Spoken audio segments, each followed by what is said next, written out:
Hello everyone, कैसे हैं आप सभी। एक बार फिर से आप सभी का स्वागत है हमारे YouTube channel genius classes for you पर। तो आज हम लोग करने वाले हैं क्लास 10 के स्टूडेंट का गोधुली हिंदी का गद्य खंड का सेकेंड पार्ट, जिसका नाम क्या है तो विष के दांत। यानी इस चैप्टर में हम लोग पढ़ने वाले हैं कि विष के दांत से संबंधित जितने भी प्रश्न आपके एग्जाम में पूछे जाते हैं, जो चैप्टर है इसकी अगर बात करें हम लोग लेखक का, तो इसका लेखक कौन है, नलिन विलोचन शर्मा है। ठीक है, यहाँ पे क्या है, नलिन विलोचन शर्मा है। और ये वीडियो वैसे 2025 में शूट हो रहा है, 26 में भी देख रहे हैं तो भी कोई दिक्कत की बात इसमें नहीं है। ठीक है, तो आप लोग विष के दांत और इसके लेखक कौन है, नलिन विलोचन शर्मा। तो चलिए थोड़ा सा लेखक के बारे में हम लोग जान लेते हैं। अगर बात करें नलिन विलोचन शर्मा का जन्म का, तो उसका जो जन्म हुआ था ना, कब हुआ था, उसका जन्म यहाँ पर एक मिनट यहाँ पे लिख भी दे रहे हैं, जैसे जन्म वो हुआ था 18 फरवरी को। कितना को हुआ था, 18 फरवरी को हुआ था। आप सभी को जो है ना याद रखना है। ठीक है, और 1916 ईस्वी में हुआ था, इसको थोड़ा सा याद रखना है यहाँ पर। और उसके बाद थोड़ा बहुत मैट्रिक वगैरह को फिर मतलब ये जो है ना, मतलब इसका जन्म हुआ था वो भोजपुरी भाषी थे, मतलब जन्म से। ठीक है, यहाँ तक। और ज़्यादा कुछ इसका रचना के बारे में थोड़ा बहुत याद रखेगा तो वो सब चीज़ जो है ना आपको हम ऑब्जेक्टिव में बता देंगे। तो चलिए, पहला प्रश्न यहाँ पर दिया गया है कि नलिन मतलब कि विष के दांत कहानी के रचयिता कौन है। ऑप्शन है अमरकांत, नलिन विलोचन शर्मा, यतीन्द्र मिश्र, उसके बाद है मैक्स मूलर। तो इसका राइट आंसर क्या हो जाएगा, ऑप्शन नंबर यहाँ पे बी हो जाएगा, नलिन विलोचन शर्मा जी हैं।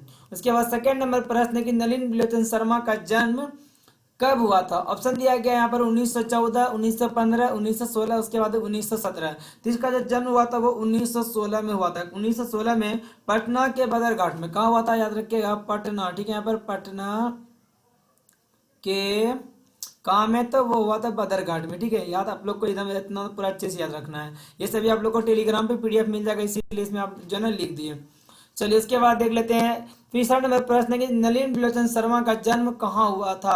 सिमरिया, बलिया, उन्नाव, उसके बाद है पटना। ठीक है, यहाँ पर तो याद रखिएगा बदर घाट में हुआ था। हमें पूछा क्या है यहाँ पर ध्यान से देखना है कि इसका जन्म कहाँ हुआ था। तो इसका जन्म वो कहाँ हो जाएगा, तो ऑप्शन नंबर यहाँ जो डी दिया गया ना, पटना, बिल्कुल इसका हो जाएगा सही, ऑप्शन नंबर डी वाला। नेक्स्ट क्वेश्चन है विष के दांत पाठ की विद्या है। तो विष के दांत जो पाठ है इसकी विद्या क्या है। तो ऑप्शन है निबंध, व्यक्ति चित्र, कविता, उसके बाद है कहानी। तो यह जो है ना आपका कहानी है। और इसमें जो है ना हम लोग एक लड़के के बारे में पढ़ेंगे जो कि बहुत ही बदमाश रहता है। ठीक है, मतलब बदमाशी का जो है ना ये हद पार कर देता है। और ये जो है ना बहुत ही बोल सकते हैं नामित बुढ़ापे की आंखों का तारा होता है। मतलब जब नहीं उम्मीद था तब जाकर के इसका जन्म हुआ। इसके पिताजी की अगर बात करें हम लोग यहाँ पर पिताजी का, ठीक है, पिताजी लिखने में नहीं बन रहा है, एक सेकंड रुकना है थोड़ा सा। चलिए, तो यहाँ हम लोग अगर बात करें इसके पिताजी का, तो इसका पिता का नाम क्या था, इसका पिताजी का नाम था सेन साहब। ठीक है, पिताजी का क्या नाम था, सेन साहब नाम रहता है इसका पिताजी का। इसके पिताजी को जो रहता है ना 5 बेटी रहता है। ठीक है, मतलब बेटी की संख्या अगर बोला जाए तो वो कितना बेटी था, इसको 5 बेटी टोटल से रहती है। और पांचों की पांचों बेटी जो है ना बहुत ही सुशील रहती है और शांत स्वभाव की रहती है। उसके लिए खेलने कूदने मतलब जो भी है ना सारा चीज, नहाने धोने खाने पीने का सबका कानून अलग था। ठीक है, मतलब ये सभी जो काम वगैरह करते थे ना मूर्त के तरह, मतलब समझ जाओ कि एक मूर्ति के समान ये सब रहती थी। क्या करना है क्या नहीं करना है इन सब को इसका जो है ना जानकारी दिया गया था। और बात करेंगे इसका खोखा का, खोखा जो था इसका एक बेटा था जिसका दूसरा नाम क्या रहता है यहाँ पर, तो कासू रहता है। ये सेन साहब का इकलौता बेटा रहता है। और बहुत ही एक ऐसा लड़का रहता है, बदमाश रहता है, घर का सारा सामान जो है ना तोड़ते फोड़ते रहता है ये हमेशा। ठीक है, यहाँ तक। और इसी के कारण जो है ना इसी में एक और लड़के का वर्णन होता है जिसका नाम रहता है किस, मदन। ठीक है, इसमें इसी कहानी में एक मदन नाम का लड़का रहता है जो स्वभाव से कैसा रहता है, शांत रहता है। और वो अपने खेल में मग्न रहता है, वो अपनी दुनिया में मगन रहता है। ठीक है, अगर बात करें इसके पिताजी का, ठीक है, किसके पिताजी का है तो मदन का अगर पिता की बात करें तो इसके पिता का नाम क्या था, गिरधर लाल। ठीक है, इसके पिता का नाम क्या रहता था, गिरधर लाल रहता है। और इसके पिताजी जो है ना सेन साहब के कंपनी में क्या करते थे, तो काम करते थे। मतलब जो है ना मतलब एक तरह से कह सकते हैं मुंशी का काम हम लोग बोल सकते हैं। ठीक है, इसके वहां पर काम कर रहे थे। तो यहाँ पर देख लेते हैं, जैसे जैसे आते जाएगा सभी चीज आप लोग को जो है समझाते चलेंगे। तो विष के दांत पाठ की विद्या क्या है, तो ये आपका कहानी हो जाएगा। विष के दांत क्या है, कहानी है। और एक दिन जो है ना लास्ट में आप लोग देखिए, जैसे इस चैप्टर में पढ़ेंगे कि यहाँ पर मदन का, ठीक है, इसमें एम लिख देते हैं, मदन है। और ये यहाँ पर खोखा रहता है। ये दोनों में जो है लट्टू खेल को लेकर के जो है ना क्या हो जाता है, यहाँ पर तो मार हो जाता है। और ये जो है इसका एक गुस्सा दे करके मतलब जो मुंह में मारता है ना, तो इसका 2 दांत तोड़ देता है। कितना दांत तोड़ देता है, तो 2 दांत इसका तोड़ देता है। तो यहाँ पे 5 नंबर प्रश्न दिया गया है कि गिरधर लाल का बेटा है। तो गिरधर लाल का बेटा कौन था? खोखा, काशू, मदन, उसके बाद है आलो। ऑप्शन नंबर पे सी हो जाएगा। गिरधर लाल का बेटा का नाम क्या था? मदन था, ऑप्शन नंबर ए। अगला प्रश्न कि खोखा किस कहानी का पात्र है? खोखा यानी कि जो कासू बोलते हैं, ये किस कहानी में इसका वर्णन आता है? ऑप्शन दिया गया है विष के दांत, बहादुर, मछली, उसके बाद है नाखून क्यों बढ़ते हैं। तो इसका वर्णन किस में आता है? विष के दांत में आता है। ऑप्शन नंबर ए वाला हो जाएगा राइट आंसर। अगला प्रश्न है कि मदन किसका बेटा है? तो मदन के बारे में पूछा गया है। तो सेन साहब, गिरधर लाल, सोफर, उसके बाद अखबार नवीस। तो ऑप्शन नंबर यहाँ पे क्या हो जाएगा? ये गिरधर लाल का बेटा रहता है। और याद रखें कि सोफर का अर्थ क्या होता है? तो सोफर का अर्थ क्या होता है? तो ड्राइवर होता है। ठीक है, यहाँ पे क्या हो जाएगा? सोफर का अर्थ ड्राइवर होता है। अगला प्रश्न है कि सेन साहब की कितनी लड़कियां थी? तो सेन साहब, ठीक है, यहाँ पर जो कहानी में एक मतलब खोखा का पिता रहता है, इसको टोटल से 5 बेटी रहती है। ठीक है, आप लोग को एकदम पूरा अच्छे तरीके से याद रखना है। इसको कितनी बेटी थी? 5 बेटी। और पांचों क्या थी? बहुत ही सुशील थी, शांत स्वभाव की थी, खाने पीने रहने सब चीज का अलग अलग नियम था, दम वगैरह नहीं मचाती थी। तो बेटी की संख्या कितना हो जाएगा? 5। रजनी, आलो, शेफाली, आरती, इस सब करके इसका नाम था। तो यहाँ पे देख सकते हैं 9 नंबर प्रश्न कि सीमा, रजनी, आलो, शेफाली, आरती पांचों किसकी बेटियां हैं? तो ये जो पांचों बेटियां थी वो किसकी? ऑप्शन है गिरधर लाल की, सोफर की, इसके बाद सेन साहब की, पत्रकार महोदय की। उसके बाद बताएं यहाँ पे क्या होगा इसका आंसर। तो इसका राइट आंसर क्या हो जाएगा? ऑप्शन नंबर यहाँ पे सी हो जाएगा। सेन साहब की जन्म आते पांचों बेटी थी। अगला क्वेश्चन को देखते हैं। 10 नंबर प्रश्न है, ना उम्मीद बुढ़ापे की आंखों का तारा है। तो मतलब हो गया जिस पर उम्मीद नहीं था तब जाकर के उसका जन्म होता है। तो कौन था वैसा व्यक्ति? मदन, खोखा, रजनी या फिर शेफाली। तो इसका आंसर हो जाएगा ऑप्शन नंबर बी वाला। यहाँ पे क्या हो जाएगा? खोखा, यानी दूसरा नाम क्या था इसका? कासू। अगला क्वेश्चन देख लेते हैं। 11 नंबर प्रश्न है, किसके अनुसार सेनों ने सिद्धांतों को भी बदल लिया था? बेटियों के अनुसार, खोखा के अनुसार, मदन के अनुसार या फिर गिरधर के अनुसार? तो किसके अनुसार सेनों ने अपने सिद्धांत को बदल लिया था? तो है ना, किसके अनुसार? खोखा के अनुसार। क्योंकि ये कोई भी नियम जो है ना नहीं मानता था। ये अगर हम लोग बात करें इसका नियम के बारे में, तो यह नियम के मामलों में क्या था? अपवाद था। ठीक है, यहाँ पे नियम का क्या था? अपवाद था। मतलब कोई भी नियम ये मानता ही नहीं था। चलिए, उसके बाद 12 नंबर प्रश्न है। यहाँ पर मिस्टेक है, थोड़ा सा खोखा का होगा। ठीक है, खोखा के दांत किसने तोड़े? मदन ने, मदन के दोस्त ने, सेन साहब ने या फिर गिरधर ने? तो मदन का, खोखा का दांत किसने तोड़ा था? मदन ने तोड़ा था, और जो कि गिरधर लाल का बेटा रहता है। अगला प्रश्न की सेन साहब की कार की कीमत है। तो सेन साहब ने जो ब्लैक कलर की कार लिया था ना, यहाँ पे ब्लैक कलर का जो स्ट्रीमर कार था एक, ठीक है, तो उसका कार का यहाँ पे पूछा गया प्राइस क्या था। ठीक है, यहाँ पे तो बताएं आप सभी अगर जानते हैं तो फटाफट से कमेंट भी करते जाइए। इसका दाम कितना था? 7500 रुपया था। ठीक है, आप लोग को याद रखना है 7500।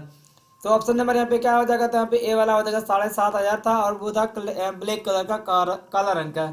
अगला प्रश्न है कि सेन साहब की आंखों का तारा है। तो सेन साहब की आंखों का तारा क्या है? ऑप्शन है यहाँ पर कार, खोखा, खोखी, उसके बाद है सभी। तो सेन साहब की आंखों का तारा कौन था? तो वो हो जाएगा खोखा। ऑप्शन नंबर बी हो जाएगा राइट आंसर। अगला क्वेश्चन है कि मोटर को कोई खतरा हो सकता था तो डैश से। तो मोटर कार को जो कोई खतरा हो सकता था तो किससे? तो वो हो जाएगा ऑप्शन नंबर ए। यहाँ पे ए वाला जो दिया गया बिल्कुल सही हो जाएगा। खोखा से इसको खतरा था, क्योंकि ये क्या करता था, उसका कुछ से कुछ सामान वगैरह जो ना तोड़ दिया करता था। उसके बाद 16 नंबर प्रश्न है। प्रश्न क्या दिया गया है कि लड़कियां तो पांचों बड़ी सुशील है, 5 5 ठहरी और 100 भी लड़कियां तहजीब और तमीज की तो जीती जागती मूरत है। उपर्युक्त गद्यांश किस पाठ का है? तो ऑप्शन दिया गया नाखून क्यों बढ़ते हैं, नौबत खाने में इबादत, विष के दांत, परंपरा का मूल्यांकन। तो ये क्या हो जाएगा? विष के दांत पाठ का है, क्योंकि पांचों लड़की का वर्णन तो इसी पाठ में है, जो कि सेन साहब की बेटियां होती है। अगला प्रश्न दिया गया 17 नंबर प्रश्न है, सेन साहब की नई मोटर कार किस रंग की थी? सफेद, काली, नीली, उसके बाद लाल। तो आपको हम बताया था ये जो है ब्लैक कलर का था, मतलब काला रंग का था। और इसका अगर बात किया जाए दाम कितना था, तो आपको हम बता चुके थे 7500 रुपया जो है ना इसका मात्र दाम रहता है। अगला प्रश्न दिया गया 18 नंबर प्रश्न है, महल और झोपड़ी वालों की लड़ाई में अक्सर महल वाले ही जीतते हैं, इस गद्यांश के लेखक कौन हैं? तो ऑप्शन दिया गया महात्मा गांधी, अमरकांत, नलिनी लोचन शर्मा, उसके बाद अशोक वाजपेयी। तो महल और झोपड़ी वाले की लड़ाई में, महल मतलब हो गया यहाँ पे खोखा का बात है, और झोपड़ी वाले के यहाँ पे तो मदन का बात आ जाता है। तो इन दोनों का अगर वो झगड़ा हो तो वो अक्सर जो है ना महल वाले ही जीतेंगे। ठीक है, मतलब अक्सर कहीं भी अगर ऐसा झगड़ा हो कि एक अमीर आदमी एक गरीब आदमी है, तो अमीर के पास तो पैसा है, जीतेगा तो ऑटोमेटिक वही। ठीक है, यहाँ तक तो उसी के बारे में यहाँ पर बोला गया है। तो और यहाँ पे क्या बोलता है कि इस पाठ का लेखक, तो ऐसा वर्णन किसका, मतलब ये जो लाइन है ना किस पाठ का है? तो विष के दांत का। और विष के दांत के पाठ का लेखक कौन है? तो वो हो जाएगा ऑप्शन नंबर यहाँ पे सी हो जाएगा, नलिनी लोचन शर्मा। ऑप्शन नंबर सी वाला। अगला प्रश्न दिया गया 19 नंबर प्रश्न है, विष के दांत कहानी किस वर्ग के अनेक अंतर्विरोधों को उजागर करती है? उच्च वर्ग, मध्य वर्ग, निम्न वर्ग, उसके बाद शोषित वर्ग। तो ये जो ना मध्य वर्ग के लोगों का यहाँ पे वर्णन इसमें देखने को मिलता है। अगला प्रश्न 20 नंबर दिया गया कि सेन साहब अपने बेटे खोखा को क्या बनाना चाहते थे? तो सेन साहब जैसे कि आदमी लोग बैठते तो बोलते हैं अपने बेटा को डॉक्टर बनाएंगे, इंजीनियर बनाएंगे, हालांकि वो बेटा बनता क्या है तो वो तो उसके ऊपर में निर्भर करता है। तो ऑप्शन दिया गया यहाँ पर क्या बनाना चाहते थे, तो ऑप्शन है डॉक्टर, खिलाड़ी, बिजनेसमैन, इंजीनियर, उसके बाद पत्रकार। तो सेन साहब जो ना बोलते थे कि मैं तो अपने बेटे को बिजनेसमैन मतलब कि इंजीनियर और बिजनेसमैन बनाना चाहते थे। ऑप्शन नंबर यहाँ पर क्या हो जाएगा, तो बिल्कुल इसका सी वाला सही है। अगला प्रश्न 21 नंबर दिया गया है, सेन साहब की नई मोटर कार की पिछली बत्ती का पिछली बत्ती मतलब हेडलाइट, ठीक है, का लाल शीशा किसने चकनाचूर किया था? ऑप्शन है मदन, कासू, सोफर, उसके बाद इनमें से कोई नहीं। तो याद रखें कासू और खोखा एक ही व्यक्ति का नाम है, इनके एक ही बच्चे का। और ये जो है ना क्या करता है, कार का पिछला बत्ती यानी हेडलाइट को तोड़ देता है और मतलब जो बैक लाइट जो मतलब इनके हेडलाइट ने बल्कि पीछे वाला जो है ना इंडिकेटर लाइट इसको बनना चाहिए, ठीक है, हेडलाइट तो आगे होता है। तो इसमें क्या होता है कि जब वो लाल बत्ती को जो शीशा जो चूर कर देता है, उसके पिताजी देखने के बाद क्या कहता है कि पहले तो नाम लगाया दूसरे का, फिर बोला कि नहीं, इसने जब जाके देखता है तो देखता है कि नहीं खोखा रहता है, तो बोलता है उसका पिताजी कि देखते हो मेरे बेटा कितना जो है ना मतलब होशियार है, अभी से देखना चाहता है कि इस बत्ती के अंदर में क्या है, ये जो है ना आगे चल के इंजीनियर ही बनेगा। ऐसा उसके पिताजी का कहना था। ऑप्शन नंबर बी वाला है कासू। नेक्स्ट क्वेश्चन दिया गया है 22 नंबर प्रश्न है, खोखा जीवन के नियम का अपवाद था और यह अस्वाभाविक नहीं था कि वह घर के नियमों का भी अपवाद हो। यह गद्यांश किस पाठ का है? तो विष के दांत, शिक्षा और संस्कृति, बहादुर, उसके आदि मछली। तो खोखा का वर्णन किस पाठ में मिलता है आप सभी अच्छे से जानते हैं यहाँ पर। तो कितना हो जाएगा, ऑप्शन नंबर ए हो जाएगा विष के दांत वाला का। जिसके लेखक कौन है, तो नलिन लोचन शर्मा जी। इसका जन्म भी याद रखेगा 1916 वाला। अगला प्रश्न दिया गया है 23 नंबर प्रश्न है, खोखा के पिता हैं, तो खोखा के पिताजी क्या थे? यहाँ पे मतलब कौन है? गिरधर लाल, सेन साहब, पत्रकार, उसके बाद अखबार नवीस। तो खोखा के जो पिताजी थे वो कौन थे? तो सेन साहब। ऑप्शन नंबर बी हो जाएगा राइट आंसर। अगला क्वेश्चन दिया गया 24 नंबर प्रश्न है कि किसके लिए घर में अलग नियम थे, दूसरी तरह की शिक्षा थी? खोखा के लिए, मदन के लिए, बेटियों के लिए, फिर में से कोई नहीं।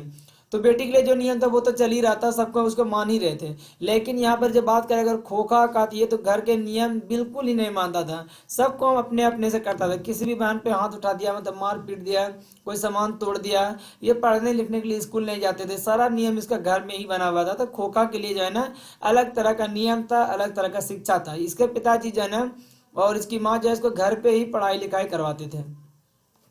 अगला प्रश्न दिया गया 25 नंबर प्रश्न है, मैं चाहता हूं कि वह जेंटलमैन जरूर बने और जो कुछ बने उसका काम है, उसे पूरी आज़ादी रहेगी। अपने बच्चे के विषय में ऐसा ख्याल किनका है? तो ऑप्शन दिया गया सेन साहब का, पत्रकार महोदय का, गिरधर लाल का, उसके बाद अखबार नवीस का। तो ऐसा किसका मतलब विचार था? ऐसा विचार था सेन साहब का। ऑप्शन नंबर ए हो जाएगा इसका right answer. Next question 26 number दिया गया है, ऐसे ही लड़के आगे चलकर जो है ना चलकर गुंडे, चोर, डाकू बनते हैं। यह पंक्ति कहानी के किस पात्र ने कही है? अगर बात करें इस कहानी में पात्र का, तो एक सेन साहब का वर्णन है, उसके बेटा खोखा का वर्णन है, उसके बाद पांचों बेटी का वर्णन है, मतलब पांचों बेटी के बारे में बोला गया। नाम है सीमा, रजनी, आलस्य, फाली, आरती। और उसके बाद गिरधर लाल का वर्णन है, गिरधर लाल का एक बेटा रहता है मदन, उसका वर्णन है। उसकी बीवी के बारे में उतना नहीं दिया गया है। जो जो ना किरानी मतलब जो ये जो थे ना क्या बोलते हैं मुंशी ने बल्कि किरानी के पद पर थे इसके मतलब कि सेन साहब के यहाँ गिरधर जी। तो ये जो लाइन जो बोलता है ना कि ऐसे ही लड़के आगे चलकर चोर, गुंडे और डाकू बनते हैं, तो ऐसा किसका मतलब कहना था? ऐसा कहना था सेन साहब का। किसके विषय में? तो मदन को लेकर के ऐसा बात कहा था। ऑप्शन नंबर सी वाला। नेक्स्ट क्वेश्चन दिया गया 27 नंबर प्रश्न है, गिरधर लाल सेन साहब की फैक्ट्री में क्या था? तो यहाँ पे गिरधर लाल सेन साहब की फैक्ट्री में कौन से पद पर थे? किरानी, ड्राइवर, अकाउंटेंट, इनमें से कोई नहीं। तो उसके यहाँ जो है ना वो किरानी का काम करते थे। ऑप्शन नंबर ए वाला हो जाएगा राइट आंसर। अगला क्वेश्चन दिया गया हिंदी कविता में क्या लिखा है प्रपद, ठीक है, प्रपदवाद के प्रवर्तक कौन है? मैक्स मूलर, नलिन लोचन शर्मा, उसके बाद अशोक वाजपेयी, उसके बाद अमरकांत। ऑप्शन नंबर यहाँ पे क्या हो जाएगा? बी नंबर जो है बिल्कुल राइट आंसर हो जाएगा। अगला प्रश्न 29 नंबर है कि किनकी लड़कियां तहजीब और तमीज की जीती जागती मूर्त है, मतलब कि मूर्ति के समान? गिरधर लाल की, डॉक्टर साहब की, सेन साहब की, फिर इंजीनियर साहब की। तो ऑप्शन नंबर यहाँ पे सी हो जाएगा। सेन साहब की। और कितनी बेटी रहती है? तो 5 बेटी। आप लोग को एकदम पूरा अच्छे से याद रखना है। सीमा, रजनी, आलो, शेफाली, आरती। अगला प्रश्न दिया गया 30 नंबर, सीमा, रजनी, आलो, शेफाली, आरती। ठीक है, यहाँ पे पांचों किनकी बहनें थी? ऑप्शन है मदन की, खोखा की, लेखक की, या फिर सेन साहब की। ये सभी बहनें किसकी रहती है? खोखा की बहन होती है। अगर पूछा जाए यहाँ पे डॉटर के बारे में, यहाँ पे बेटी किसकी रहती है, ठीक है, तो यहाँ पे क्या हो जाएगा? तो वो हो जाएगा सेन साहब की। ठीक है, यहाँ तक डॉटर किसका हो जाएगा? तो डॉटर इसका रहेगा। अब पूछा गया बहन, तो बी वाला सही है। अगला प्रश्न दिया गया है 31 नंबर, झोपड़ी और महल की लड़ाई में अक्सर कौन जीतते हैं? महल वाले, झोपड़ी वाले, दोनों, इनमें से कोई नहीं है। जिसका राइट आंसर क्या हो जाएगा? ऑप्शन नंबर ए हो जाएगा, महल वाले जीतते हैं। अगला प्रश्न है कि कौन सी कहानी मध्य वर्ग के अंतर विरोधों को उजागर करती है? तो मिडिल क्लास के लोगों का यहाँ पे वर्णन कौन करता है? दरअसल इसमें मिडिल क्लास का बात यहाँ पे कहाँ से आता है, तो इस चीज को हम लोग जानने का कोशिश करेंगे। तो इसमें दरअसल होता क्या है कि कोई भी गलती खोखा करता है और उसका डांट किसको सुनना पड़ता है? तो इसका डांट सुनना पड़ता है मदन को। मार कौन खाता है? तो मदन डेली खाता था। तो मदन के लिए मार खाना जो है ना आम बात हो गया था, उसको डेली लगता था। जैसे उसके पिताजी आया, जान गया गलती करके किए, हाथ मजबूत करके रखा है, उसके पिताजी आया, धर के कूट के चल दिया। तो इस तरीके से उसके साथ में होता था। ठीक है, आप लोग यहाँ तक याद रखिएगा। तो कौन सी कहानी बोला गया? मिडिल क्लास के बारे में। यहाँ पर तो वही चीज हो जाएगा, ऑप्शन नंबर पे सी वाला, 20 के दांत में ऐसा चीज आप लोग को देखने को मिलेगा। अगला प्रश्न दिया गया है 33 नंबर की, दर्शन और संस्कृत के प्रख्यात विद्वान क्या लिखा है पे, महामहोपाध्याय पंडित रामा अवतार के ज्येष्ठ पुत्र थे। तो यहाँ पर उसके ज्येष्ठ पुत्र वो जो है ना कौन थे? भीमराव अंबेडकर, उसके बाद नलिनी बेगम शर्मा, हजारी प्रसाद द्विवेदी, उसके बाद यतीन्द्र मिश्र। तो इसका राइट आंसर यहाँ पे क्या हो जाएगा? तो ऑप्शन नंबर यहाँ पे बी वाला हो जाएगा ना, बी वाला। चलिए फिर देख लेते हैं आगे। अगला प्रश्न दिया गया 34 नंबर प्रश्न है, मध्य वर्ग के अनेक अंतर्विरोधों को उजागर करने वाली कहानी है श्रम विभाजन और जाति प्रथा, भारत से हम क्या सीखे, नागरी लिपि, उसके बाद 20 के दांत। ऑप्शन नंबर यहाँ पे क्या हो जाएगा? डी हो जाएगा इसका राइट आंसर। अगला प्रश्न के 20 के दांत कहानी का प्रमुख पात्र है, तो प्रमुख पात्र ने किसके ऊपर में सारा कहानी बना है? तो ऑप्शन दिया गया गिरधर, सेन साहब, खोखा, उसके बाद सेन साहब की पत्नी। तो इसका राइट आंसर ऑप्शन नंबर यहाँ पे क्या हो जाएगा? सी हो जाएगा, खोखा, क्योंकि खोखा के ऊपर में ही सारा कहानी बना है। अगला प्रश्न दिया गया है 36 नंबर प्रश्न की, कासू और मदन की लड़ाई में की लड़ाई के संबंध में लेखक क्या कहता है? हड्डी और मांस की लड़ाई, बंगले के पिल्ले और गली के कुत्ते की लड़ाई, उसके दोनों, उसका में से कोई नहीं। तो ऑप्शन नंबर यहाँ पे सी हो जाएगा कि हड्डी और मांस की लड़ाई भी बोलता है और बंगले के पिल्ले और गली के जो है कुत्ते, दोनों का उदाहरण देते हुए कहता है। ठीक है, ऑप्शन नंबर सी हो जाएगा राइट आंसर। अगला प्रश्न दिया गया है 37 नंबर, खोखा के दांत तोड़ने के बाद गिरधर लाल मदन को क्या करता है? क्योंकि अक्सर जो है ना, मतलब जैसे कि खोखा के साथ में कोई भी तरीके का विवाद होता था तो उसके पिताजी जो है ना गिरधर लाल को डांटते थे, और गिरधर लाल घर जाने के बाद फिर मदन का जो है ना इलाज करता था, मतलब उसको मारता पीटता था। तो जब खोखा का जो है ना 2 दांत तोड़ दिया, किसने? मदन ने। तो मदन को फिर उसके पिताजी घर जाने के बाद क्या करता है? गुस्सा करता है, पिटाई करता है, लपक कर जो मदन को हाथों से उठा लेता है, उसके बाद घर से भगा देता है। तो जो लपक कर दोनों हाथों से मदन को गोद में उठा लेता है और उसको बहुत ज्यादा प्यार करने लगता है। वो तो आश्चर्य हो जाता है कि रोज रोज जो कुटने वाला इंसान आज हमको कैसे प्यार कर रहा है। तो ऑप्शन नंबर सी हो जाएगा इसका राइट आंसर।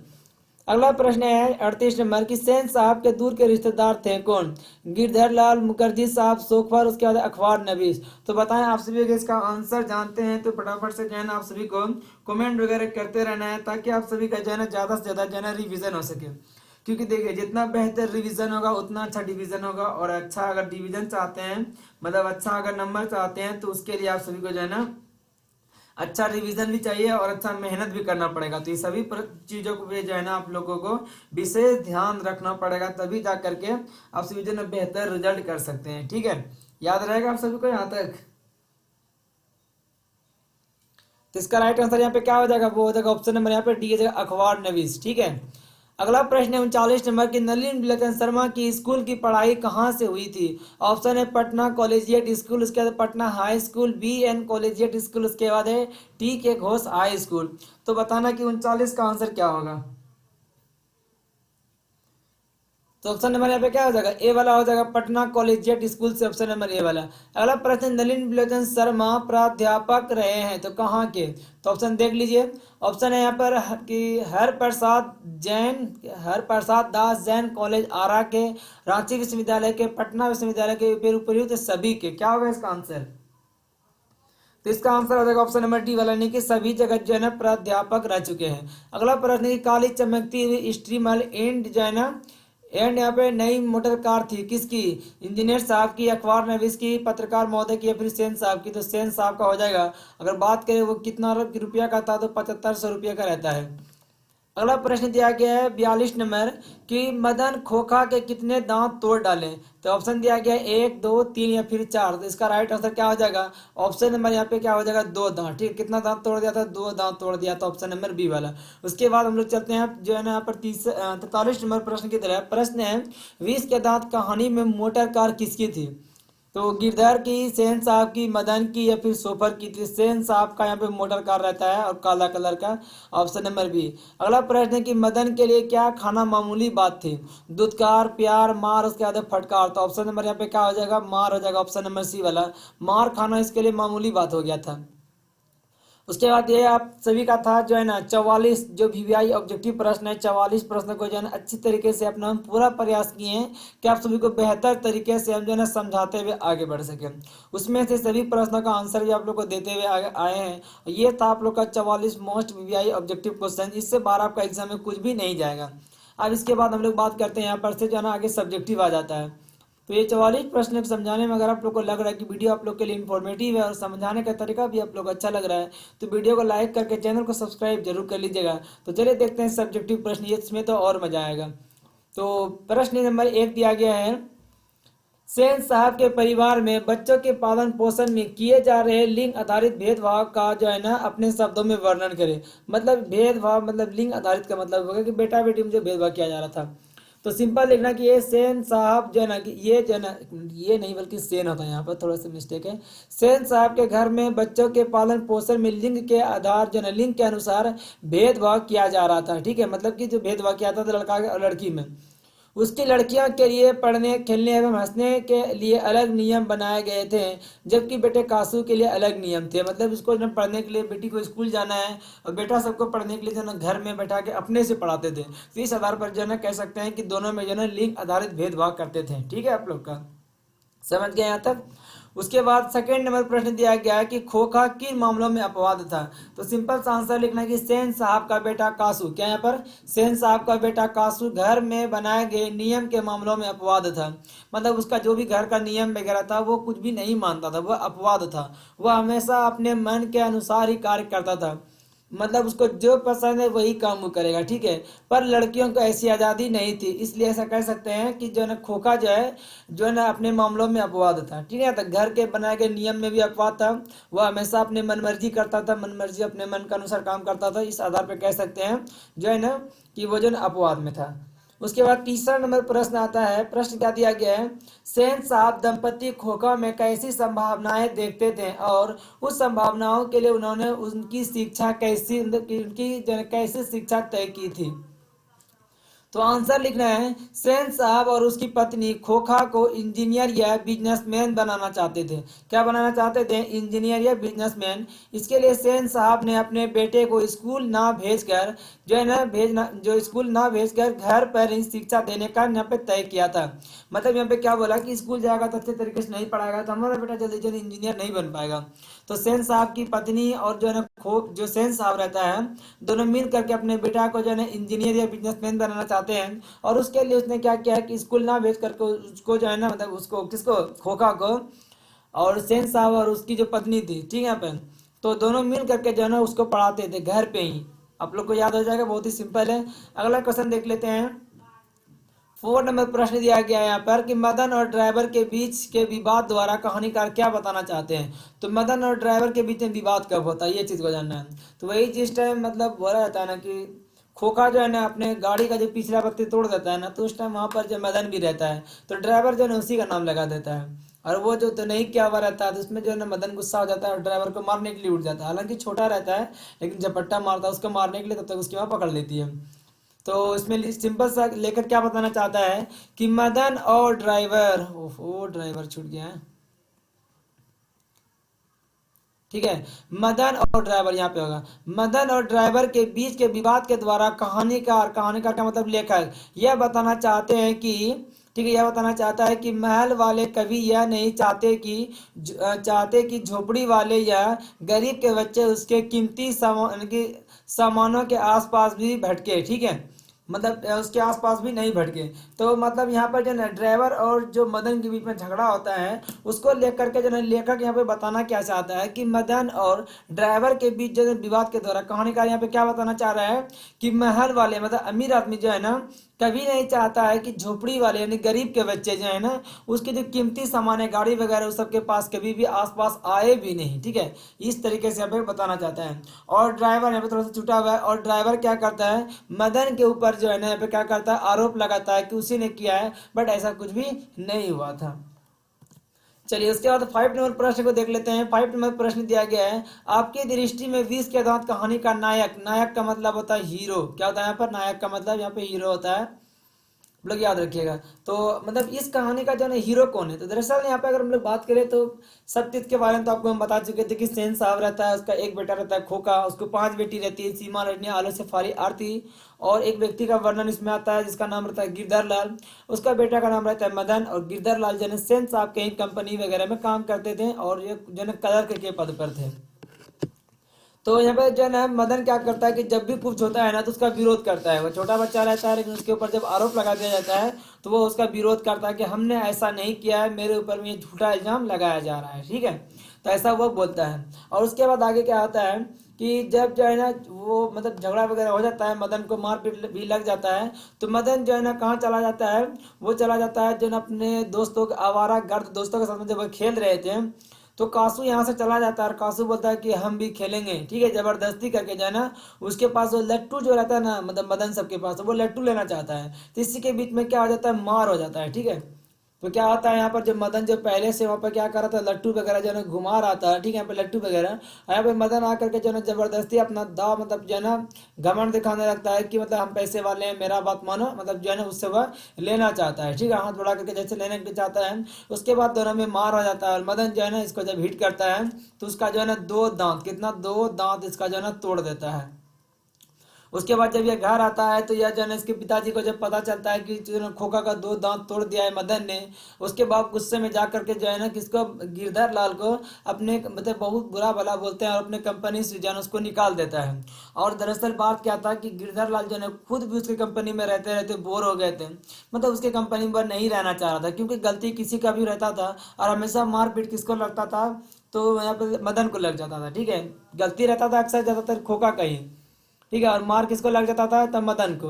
तो इस तरीके से उसके पिताजी उसकी कंपनी में नहीं रहना चाहते हैं और जब उसको वहां से भगा दिया जाता है निकाल दिया जाता है ना वो घर आ जाते हैं, और मदन जब रात में घर आता है तो एकदम चोरी छुप के डर के मारे एकदम पहले अंदर आ करके बढ़िया से खा लेता है, और जैसे ही सोने के जा रहा होता है ना उसका पैर जो है एक लोटे से टकरा जाता है और फिर आवाज करने लगता है, तो उसके पिताजी आते हैं। मदन तो सोच लेता है कि आज तो तुम पूरा पुरकस लगने वाला है बढ़िया से मार, लेकिन ऐसा कुछ भी नहीं होता है। उसके पिताजी जा करके लपक के उसको जो है ना गोद में उठा लेते हैं और उसको प्यार करने लगते हैं। अब वहां पर जब मदन जो है ना आश्चर्य हो जाता है कि मतलब ऐसा कैसे हो गया, रोज कुटने वाला आदमी आज प्यार कर रहा है, तो यहाँ पर इस तरीके से हुआ था, ठीक है।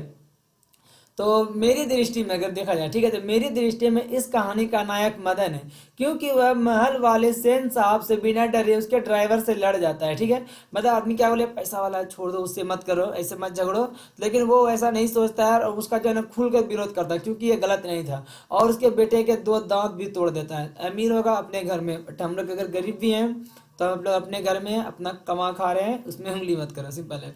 उसके बाद 6 नंबर प्रश्न दिया गया है कि कासू और मदन के बीच झगड़े का कारण क्या था, इस प्रसंग के द्वारा लेखक क्या मतलब कि दिखाना चाहते हैं। तो कासू और मदन के बीच झगड़े का मुख्य कारण जो ना लट्टू घुमाने का खेल था, तो लट्टू घुमाने का क्या था खेल था। इस प्रयोग के द्वारा लेखक क्या बताना चाहता है कि झोपड़ी वाले लोग भी अपने अपमान का बदला ले सकते हैं, जैसा कि मदन ने कासू के 2 दांत तोड़ कर दिया, ठीक है, तोड़ कर लिया। तो मदन और कासू के बीच में एक बार पहले जैसे जानते हैं कि लट्टू मतलब उससे पहले जो है ना क्या हुआ था कि खोखा जब अपने गाड़ी का पिछला बत्ती तोड़ देता है ना, उसका आरोप किसके ऊपर लगा दिया जाता है? मदन के ऊपर में। और मदन को चोर डाकू गुंडा ये सब उसके पिताजी कह देते हैं। किसके पिताजी? सेन साहब, खोखा के पिताजी। और उसके बाद जब वो वहां पे खेल रहा था ना, लट्टू का खेल मदन, तो कासू जब जाता है उससे लट्टू लेने के लिए, तो वहां पर जब दोनों के बीच में झगड़ा हो जाता है, तो वहां पर जो है ना उसको अपना बदला लेने का अवसर मिल जाता है और दे देता है खाने भर, मतलब उसका दांत तोड़ देता है। तो ये सब चीज यहाँ पे ऐसा हुआ था। अगला प्रश्न 7 नंबर है कि कासू का चरित्र चित्रण करें। तो कासू का व्यवहार व्यवहार कैसा था? कासू सेन साहब के बुढ़ापे की आंखों का तारा था, ये लिखना है। सेन साहब उसे इंजीनियर या बिजनेसमैन बनाना चाहते थे। सिंपल सी बात है।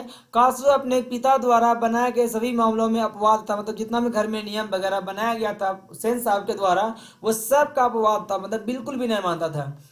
घर वालों के लाड प्यार ने उसे इतना बिगाड़ दिया था कि वह बिना डरे किसी के ऊपर हाथ चला देता था। तो वह जो है ना बिल्कुल भी उससे डरता होता नहीं था। और जैसे ही मतलब कोई कुछ उसकी बहन बोलती थी, फट से उसके ऊपर में हाथ चला देता था। ठीक है। वह अपने सभी बहनों के लिए बनाए गए नियम का अपवाद था। उसकी बहन सब के लिए भी जो भी नियम था वो सब चीज का बिल्कुल भी क्या था? अपवाद था। मतलब एक तरह से कह सकते हैं टिटिया बच्चा बन गया था ये। अगला प्रश्न दिया गया 8 नंबर प्रश्न को ध्यान से देखिएगा। प्रश्न है सेन साहब का चरित्र चित्रण करें। सेन साहब का व्यवहार के बारे में। तो सेन साहब 20 के दांत जो है ना कहानी का पात्र है, इसमें इसका वर्णन है। सेन साहब के 5 पुत्रियां एवं एक पुत्र था। मतलब 5 बेटी कौन कौन? सीमा, रजनी, आलस्य, फाली, आरती, और एक बेटा कौन था? खोखा। वो अपने घर के बच्चों के लिए अलग अलग नियम बनाए हैं। मतलब लड़की के लिए क्या है और लड़का के लिए क्या है, मतलब अलग अलग। वह अपने बेटे में बुढ़ापे का सहारा देखता है, मतलब बुढ़ापे की आंखों का तारा बोलता है इसको, कि जब हम लोग जब बूढ़े हो जाएंगे तो ये हम लोग का देखभाल करेगा।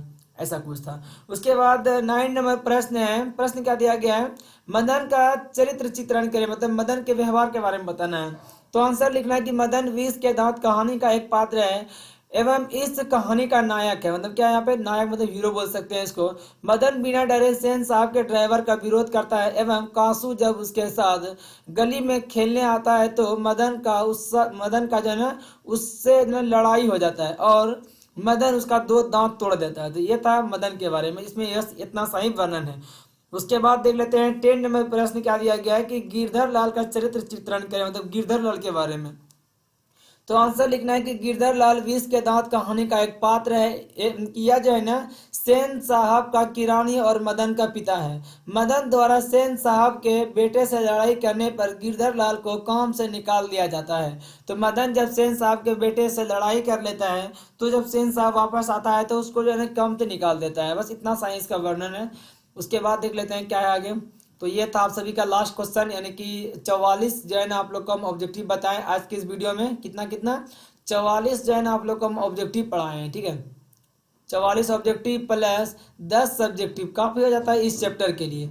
उम्मीद करते हैं कि आप लोग को वीडियो अच्छा लगा होगा। अगर आप सभी को वीडियो अच्छा लगा है तो वीडियो को लाइक कर दीजिएगा, साथ में इसी तरह के नॉलेजेबल वीडियो के लिए चैनल को सब्सक्राइब भी जरूर कर दीजिएगा। तो चलिए मिलते हैं आप लोगों से बहुत ही जल्द अगले वीडियो में। तब तक के लिए बाय। थैंक्स फॉर वॉचिंग ये video and love you all.